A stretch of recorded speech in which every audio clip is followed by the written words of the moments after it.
Hello everyone. In the last lecture we have discussed about the objectives of accounting. So now carrying further of chapter number 1, accounting and its terminologies. The next topic is advantages of accounting. Okay. So what are the basic advantages for preparing the books of accounts? So the number 1 is availability of accounting information. The owner of the business can get accounting information whenever required. That's why he's preparing the books of accounts. If you want the information after 1 month about the purchase, he can get it with the help of accounts. If you want it quarterly, after 3 months, he can get it. If you want it 6 months, he can get it. If you want to know about the liabilities and the assets of the business, what are the values of assets and liabilities, what is the book value, what is the market value, he can easily get it with the help of accounting. So it is very much important to prepare the books of accounts as and when the owner thinks to get any of the information pertaining to the business, we can get it with the help of accounts. So number 2, to know the profitability. At the end of the accounting year, that is on 31st March, the owner is very keen to know the profit of the business. For that purpose only he is preparing the books of accounts. From 1st April to 31st March, he is preparing the books of accounts just to know that at the end of the particular year, whether the business has earned the profit or not. For that particular purpose, he is preparing the books of accounts.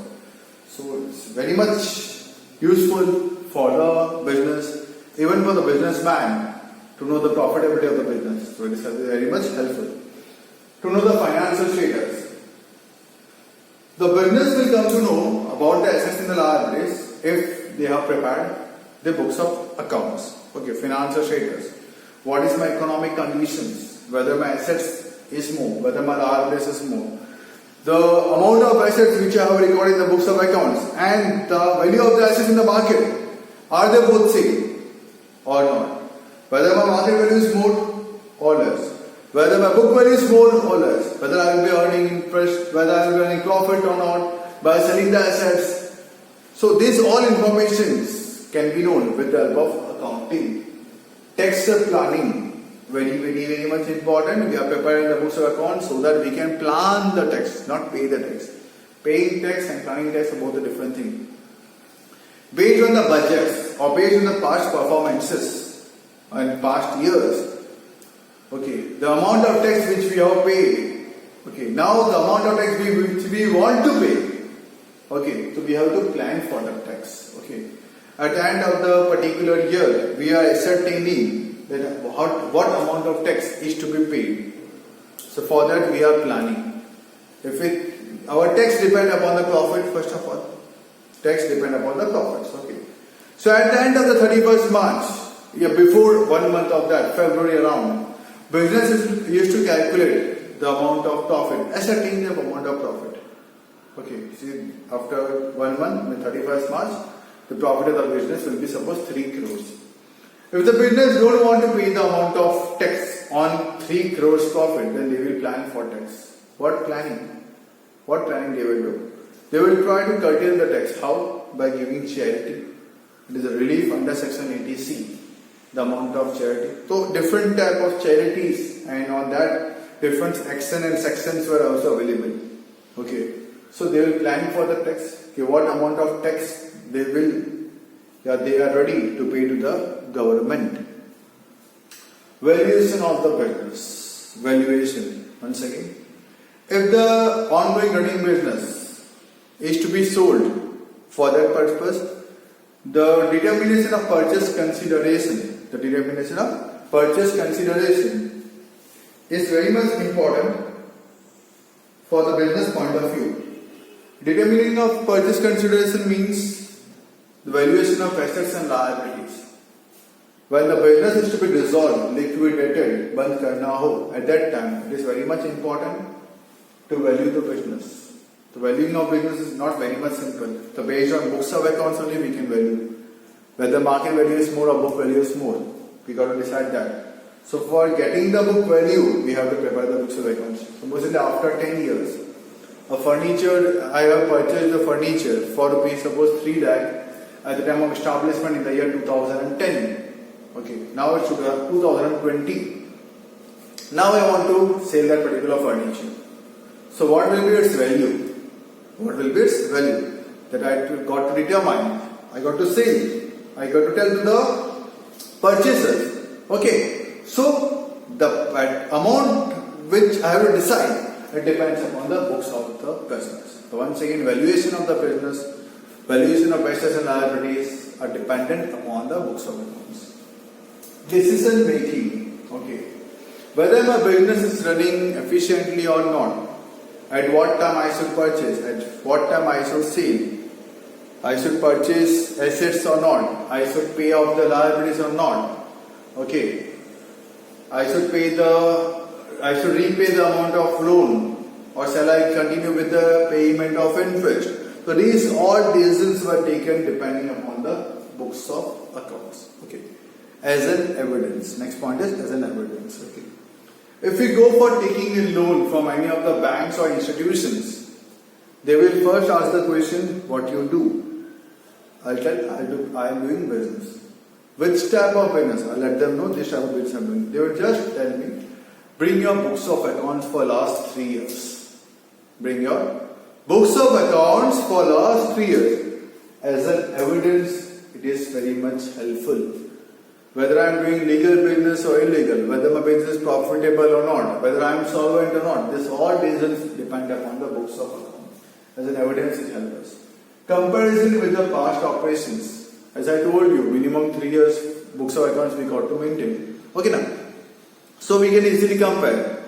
At the time of establishment, before 10 years, I had a profit of suppose 5 lakh. After that 6 lakh, then 10 lakh, then 25 lakh, then 30 lakh, then 40 lakh, then 50 lakh, then 60 lakh, then 70 lakh, then 80 lakh. Okay, so I can easily compare. Where is my drawbacks? Okay, SWOT analysis we used to do. Strength, weakness, opportunities and threats. That's called SWOT analysis. In management language, it's called a SWOT analysis. Okay, so we used to do past performances comparison. The last year I was here. I had a purchase of suppose 5 crores. This year I had a purchase of 6 crores. Means yes, purchase I am okay. About sale. Last year I had a sale of 12 crores. This year I have a sale of 10 crores. Means I have not done my work efficiently. Performance wise also we can come to know. Financial condition wise also we can come to know. We can compare easily. Okay. Even we can compare with the other businesses too. Who is doing the same type of business. Suppose I am making this marker pen. One other company might also be there who is also making the marker pen. So my business and his business is same. Okay now. So we both can compare the books of accounts. Whether he is the best, whether I am the best. The comparison can be possible if we are maintaining the books of accounts. Moral control. Control over the employees. Ultimately, books of accounts are prepared by the employee's accountant. He is also an employee. If he does any frauds, by chance, any frauds, if you are preparing the books of accounts as per rules and regulations, we can easily come to know about the frauds. Because few books are prepared by few persons. Altogether, all the books are not prepared by a single person. That is a CA, we should check the book. But books have been prepared by different persons. Suppose journal book is prepared by somebody else. Cash book, purchase book, sales book, asset book, liabilities book, bills book. So many books are there. So many accountants might be there. Okay. So everyone has his own book. But at the end of the year, all books are summed up and accounts are being prepared. Okay. So we can easily detect, we can easily control over the employees. Whether employees are working efficiently or not. And whether they are not incurring any frauds or not, errors is there or not, we can easily come to know with the account. Corrective measures. Whatever wrong steps or mistakes which we have taken in the past, we will come to know with the help of accounting. That rectification is very much necessary. The same type of mistakes should not be again repeated in the present and in the future. So correct for taking the corrective measures. Okay, we should learn from our mistakes. For taking the corrective measures, it is very much important to prepare the books of accounts. Okay, so these are the advantages: availability of accounting information, to know the profitability, to know the financial status, tax planning, valuation of business. Here, decision making as an evidence, comparison with the past operations, moral control and corrective methods. Hope so you understood that. Refer the PDF file which I am sending you along with this. Okay, make the notes. It's not like that you should not write in your own language. You can write in your own language too, because you are a commerce student. You can write it, but then your own language should be also proper. Understood? So start preparing the notes of it. Start learning the notes of it. Hope so you remember this. The topics which are carried till now: introduction, meaning of accounting, characteristics, objectives, and now advantages. Okay, I hope so all topics are very much clear with you. Stay home, stay safe, and keep learning. Thank you.